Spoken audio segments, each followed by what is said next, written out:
Stand by. Roll sound, please. Turn over. 65, take 2. Action. The classic legend of the Headless Horseman meets the dark vision of director Tim Burton in Sleepy Hollow.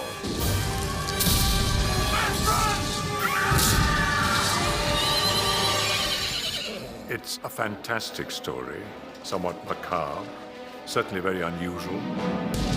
I've always wanted to do a fairy tale, and this is like one of our few American fairy tales. The Western Woods is a haunted place where brave men will not venture. It's a horror film, it's a love story, it's a funny comedy. A lot of times you don't know whether to laugh or whether you're scared to death. It's a type of movie that I used to like to watch all the time and actually made me want to make movies.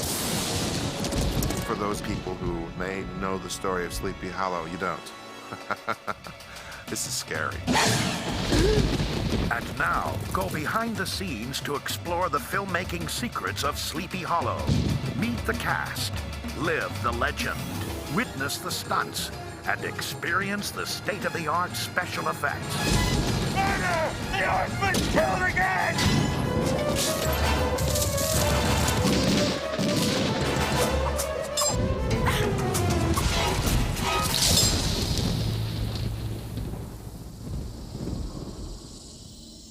All right, let's go. Director Tim Burton, who brought his unique imagination to such films as Beetlejuice, Batman, and Edward Scissorhands, travels back in time to tell the haunting legend of Sleepy Hollow. 3 persons have been murdered there with the head lopped off. It's one of the first American horror stories or folk tales, fairy tales. And like any good fairy tale, it's sort of part of your subconscious. I thought it was sort of creepy. I always remember hearing it, even from like nursery school, having it read to me. It's also one of those famous Halloween stories, so yeah, we grew up with it. All right, let's try it. It had a good, healthy mix of excitement and slightly scary, but funny all at the same time. And I think that that's something that is always interesting, trying to mix all of those things together. So it's something that's a fun thing to try to do. And action. At the center of the story is Ichabod Crane, a constable from New York City who is sent on a special mission. First meet Ichabod, his superiors send him to Sleepy Hollow to investigate these murders. A lot of people are dying, and they're dying in a very particular way. They're having their heads cut off rather cleanly. Their heads were not found severed. Their heads were not found at all. The heads are gone. Taken by the Headless Horseman. He's a rational man. He doesn't believe in ghosts, and he thinks he's going to discover who's been cutting people's heads off, and it has to be somebody, and there has to be a good reason for it. The assassin is a man of flesh and blood, and I will discover him. Ichabod has all these ideas about experimental crime solving. He knows how to find blood with these special powders. This is most irregular, Constable. And doing an autopsy, which at the time was not widely accepted. You need to operate immediately. Operate. She's dead. When we say operate, we mean, of course, I will need the operating table. Ichabod, he's a character that lives basically inside of his head versus a character with no head. And that's probably the strongest appeal to the story for me, is that you always want to have 2 good adversaries. And cut. For Burton, part of the appeal of the project was the opportunity to reunite with Depp, his leading man from Edward Scissorhands and Ed Wood. Johnny, he's just great. This is the 3rd time I've worked with him, and each time it's different, and I just enjoy his wanting to always do something different. And Johnny. The attacker rode Nazareth down, turned his horse, came back to clean the head. In playing Ichabod, Depp was inspired by films and actors of the past. I used to watch all kinds of horror films when I was a little kid. I loved them. I was obsessed with them. And I wanted to recreate that classic style of horror film acting. We must proceed by a process of elimination. I shall make a list of every man and woman in Sleepy Hollow. As he begins his investigation, Ichabod is introduced to the townspeople, including Katrina Van Tassel. Is it Theodore? No, pardon, miss, I am only a stranger. Then have a kiss on account. I am the daughter of the wealthiest man in Sleepy Hollow. And Brom Van Brunt, he and I are supposed to be getting married at some point. Like, it's just understood that one day we will get married. He's the main suitor for Katrina, and then Ichabod Crane comes in, and he steals her away from me. This is a departure from the book because Ichabod originally is a very ugly man. And we all know that Johnny Depp is, you know, not too bad looking. Oh, I should love the opera and theaters. To go dancing, is it wonderful? My character's very romantic, and I like to read romance novels, and I believe in witchcraft. You two believe that the Van Garretts were murdered by a headless horseman? Not everyone here believes it is the horseman. Good. Some say it is the witch of the Western Woods who has made a pact with Lucifer. In creating an overall look for the film, Burton brought his distinctive style to every detail. Can I have a paintbrush too? I think Tim, first and foremost, is an artist. He has an artist's approach to every facet of the film. Everything within the frame is of great importance to him.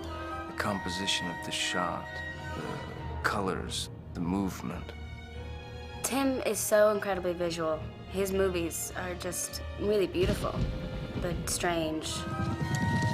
And for this kind of movie, that's exactly what it needs. He has a gothic sensibility. I think anyone who's seen any of his films would say that that was the case. Yeah, as I say.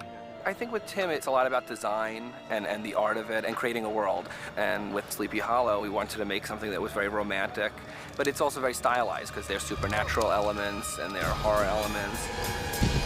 How often do I have to tell you there is no horseman? There never was a horseman. There never will be a horseman.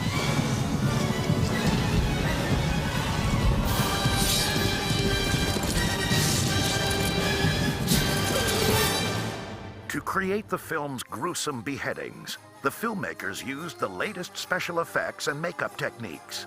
The process began with making plaster casts of each victim. They cover you up, and it feels like any minute they're gonna stick 2 straws up your nose and suck your brains out. Once the duplicate heads were cast, the details were added. All the heads are silicone painted. The hairs have been punched in individually.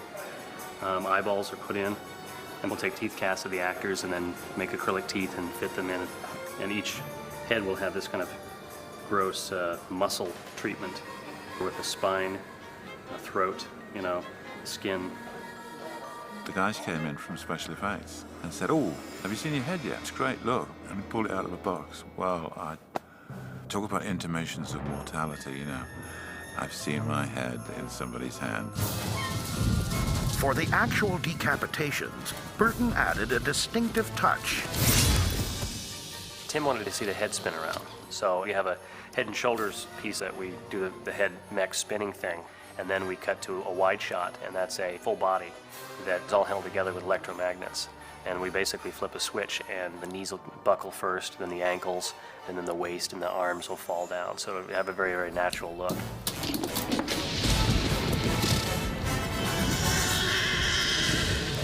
It was a horseman, a dead one, headless. Of course it was. That's why you're here. It's all true. This telling of the legend explores the horseman's origins as a Hessian mercenary. Unlike his compatriots, who came for money, the horseman came for love of carnage.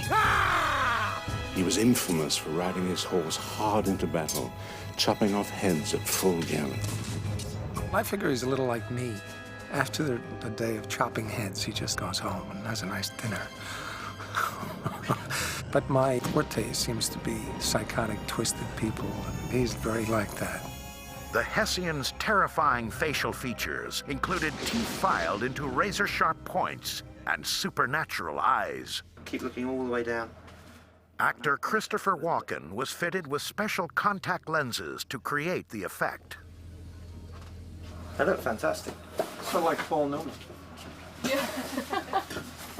The The greatest challenge for Walken involved the scenes in which he was required to ride the Hessian's horse, Daredevil. I come from New York City. I grew up right in Midtown. I don't know anything about horses. I've made some Westerns, but my experience with horses has not been good. I'm afraid of them, and they don't like me much. And I said that to him right away. I said, the Headless Horseman, I can barely ride. For some of Walken's more difficult riding shots, the filmmakers employed a device developed for a classic film from Hollywood's past. Yeah, this was built for National Velvet, for Elizabeth Taylor and some of the shots she had to do on that. And we've got hold of it, and we've just really brought it up to date, as it were. I mean, as it was mechanically 40 years ago, it was sound, and there's nothing we could improve on it. It'll be skinned and furred, and mechanically, it's going to be able to gallop, full gallop or canter. It'll have a radio-controlled head, so you'll get the full motion of a horse movement, and you get radio-controlled ears, eye blinks, the lips will move, so you get kind of a sneering thing. There'll be steam that can come out the nostrils on those cold, Sleepy Hollow nights.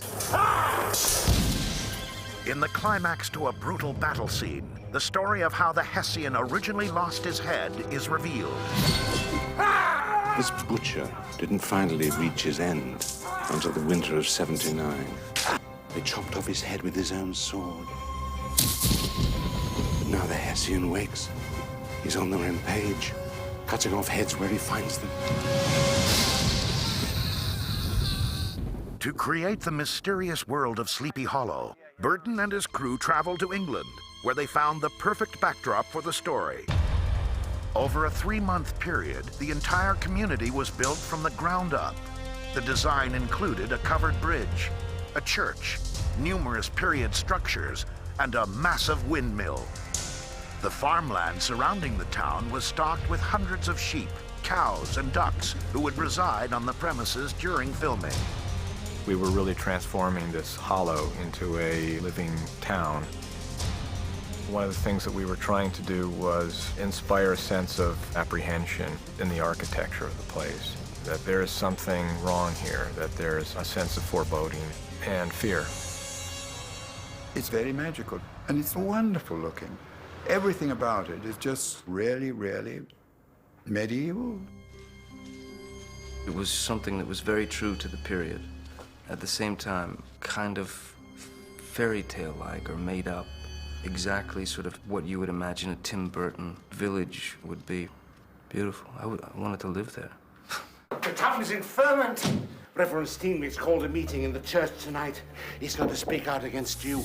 As the story unfolds, the distrust between Ichabod and the townspeople grows deeper. Everybody in this small community has something to hide. You know how difficult it is to hide anything in a small community. Everybody knows everybody else's business, but you don't know all of it. So it's a very paranoid place. There's a conspiracy here, and I will seek it out! There's a certain sort of ambiguousness about the characters that's kind of great, and there's a lot about these people that you don't know, which is kind of interesting.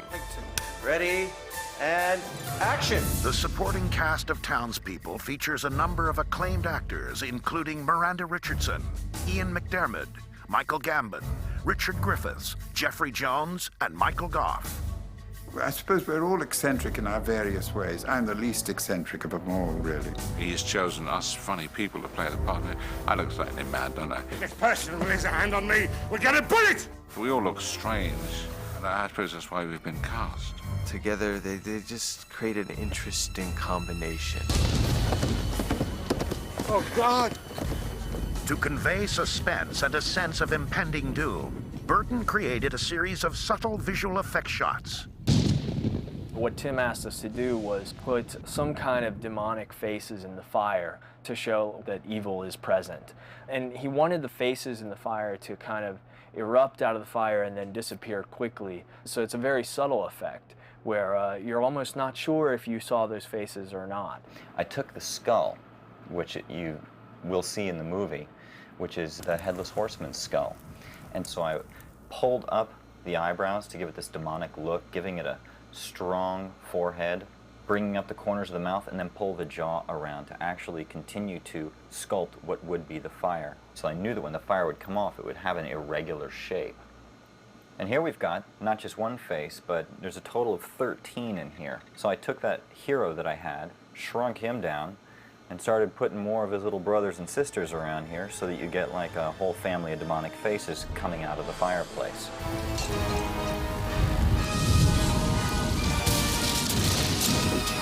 Some of the most complex effect shots involve the removal of the horseman's head. Years ago, you got away with somebody dressed up in a suit, and they had fake shoulders that rested on top of their head. But if you look at it, the proportions of the horseman aren't quite right. His elbows are down towards his waist and things like that. Instead, the filmmakers searched for a new way to convincingly create the headless effect. A special blue hood was created for the actor. The blue color is easily removed from the picture in the computer, leaving an empty hole. To fill in the space, a clean background plate was shot, but one element was still missing. The horseman has a large cape and the collar that goes all the way around the back. So it was necessary to not only replace the background where his head would have been, but to also make a digital collar in the computer that was then matched to his movements. The fact that we used a stunt person and literally erased his head, it plays like this is somebody that's living and breathing inside this outfit.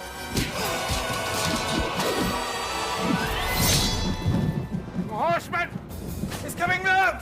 The horseman continues his reign of terror on the residents of Sleepy Hollow, at one point trapping Ichabod and Katrina in an abandoned windmill. To the roof! I have an idea.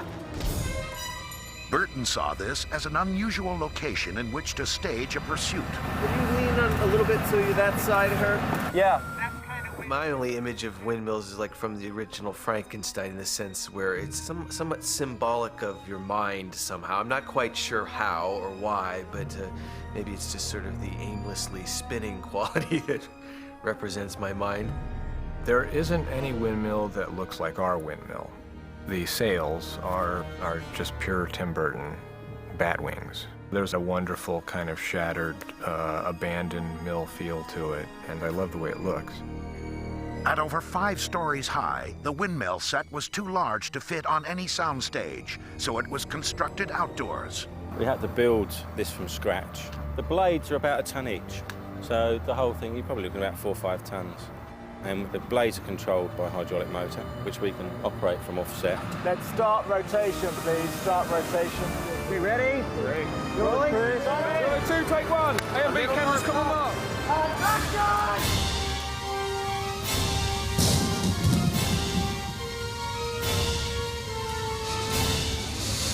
The actors themselves would be riding the sails. I don't have a great amount of experience with action, so for me it's fun, you know. It's a lot easier than learning your lines, I guess.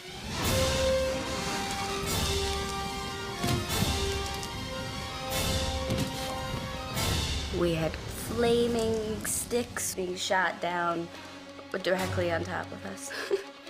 They just filled this like funnel kind of thing, this huge funnel with sticks with flammable glue, and then they brought it up on a crane and they lit it on fire, like above the camera, and we're like running.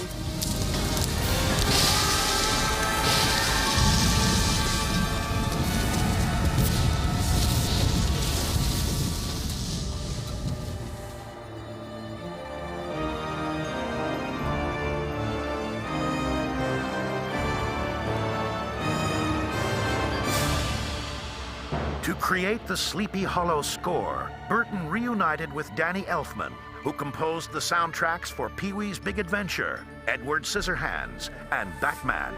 One of the nice things working with Tim is he never really talks in musical terms. He'll always talk in terms of how something makes him feel. The strings should come right up. They should get very emotional right away. These types of films are something that's more of a feeling than it is a verbalization.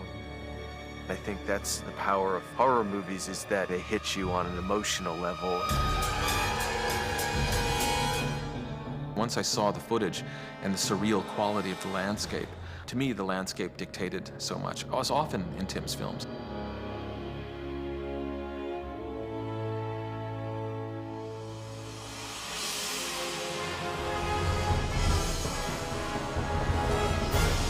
I knew pretty early on that it was going to be heavy. Yet I knew because it was Tim that it was going to be fun. I've been having a bit of fun with some of the low stuff.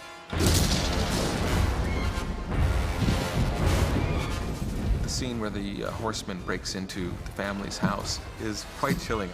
I knew I wanted it to be intense. I knew that I would really enjoy that. And I did. Determined to solve the mystery at all costs, Ichabod attempts to enlist the townspeople to search for clues. Gentlemen, I need able men to go with me into the western woods. Who's with me?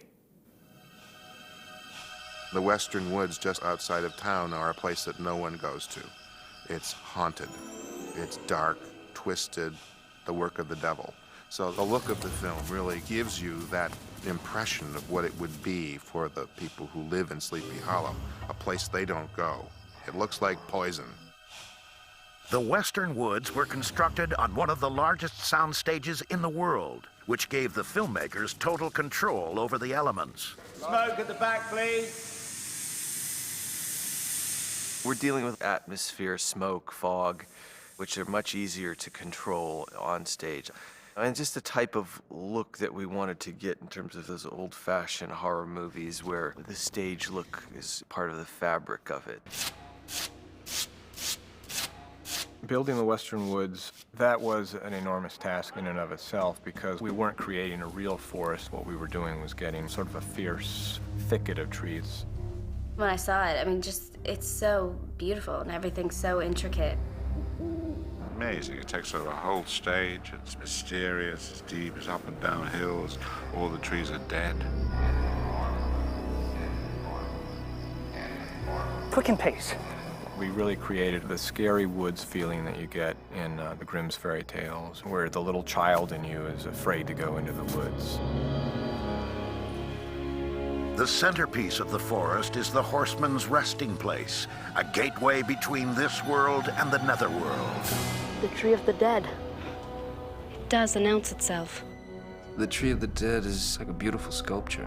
It's very emotional. It's kind of enormous, gnarled thing. So it gives the impression that it's gonna reach out and snatch you up, you know, swallow you. And Ichabod at one point finds a suture in the tree, and he sees a little trickle of what he thinks is sap, and ends up becoming blood. The tree bleeds? And he takes an axe to it, breaks it wide open, and he finds these heads. One of the film's most startling effect sequences involved the horseman's emergence from his resting place.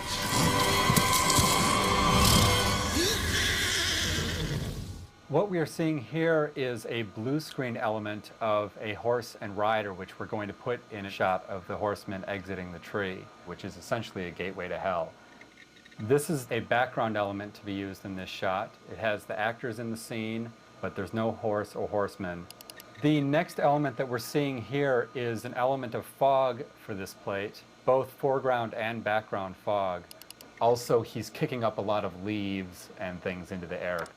And in this shot, we didn't have a blue screen shot of an actual horse to use, so we had to create a horse in the computer as well as the headless horseman. So those are both digital elements in this shot. In addition to that, we wanted to have fog that's being disturbed by the horse and the rider as they come through the fog. And here's the final shot with all the elements put together.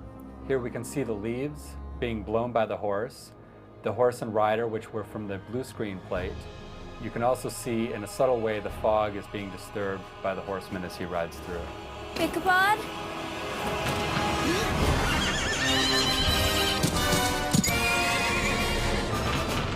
For all of its horror, Sleepy Hollow also showcases Burton's distinctive sense of humor. Do you know of the horseman, Mom? That'll be him, ma'am. I don't know if any other director would have made this movie as tongue-in-cheek as he's sort of making it. And that just works so much better. I think humor is very important to Tim. He's in fact a very funny guy. Ready for a little blood test? Tim, I think anytime it's possible to splatter Johnny with blood, he, takes the opportunity very happily.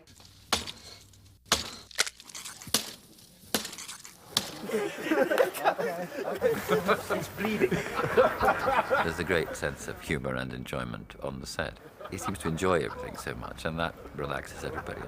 He really loves making movies, and he gets excited about it, and seeing him get excited about it makes you excited about it. Shut over! 144 Apple, take 6.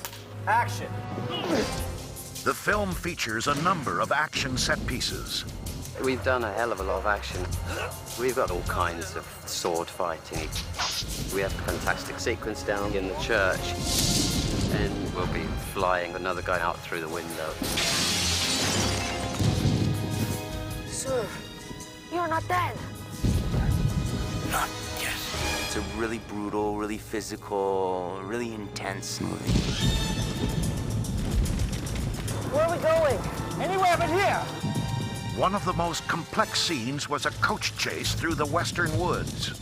The horseman is chasing Ichabod, Katrina, and young Maspat through the forest, which we built on the stage.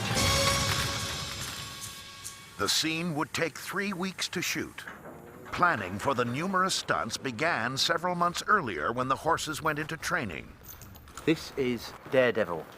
This is the lead horse. And we've got 2 of these that we've purchased from Seville in Spain.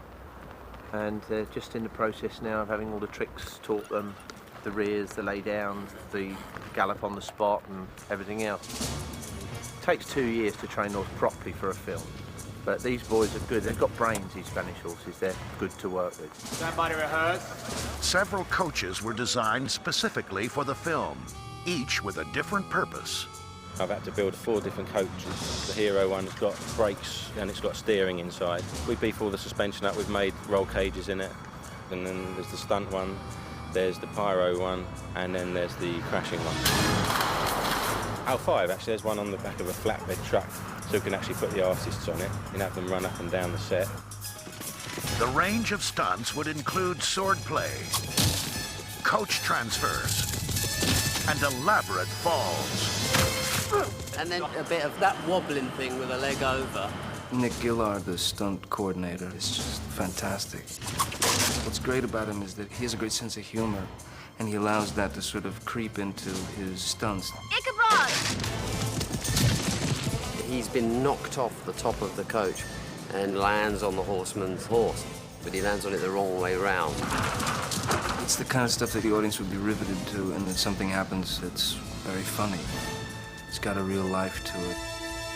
For Depp, the most physically demanding part of the sequence occurred after he is thrown from the coach. They said take hold of this strap of leather and the horses are going to drag you, you know. Here we go! We don't want anything to happen to Johnny, so we put him in like bulletproof body armor underneath his costume. We tie him on, but through a quick release system, just in case anything goes wrong, he can release himself. Stand by. Turn over. Action.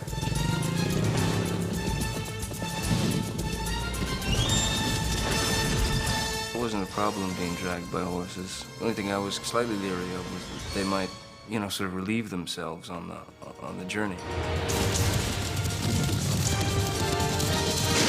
If you are wise, you will leave this place. We are dealing with a madman. Sleepy Hollow is a combination of horror, nightmare, and humor. Good luck, sir. If you need me help, you call my name. Much appreciated. It's tongue-in-cheek, at the same time scary. Horseman! There's action, and there's romance, and the darkness and the spookiness of a great old horror film. You got everything you need here. Whatever you hear, keep away. It's fun to work on something that inspired you your whole life. No! The power of fairy tales, folk tales, and horror movies is that if they're working, they hit you on an emotional level, and the best thing that could come out of it is sort of a great haunted feeling that's strong and remains with you.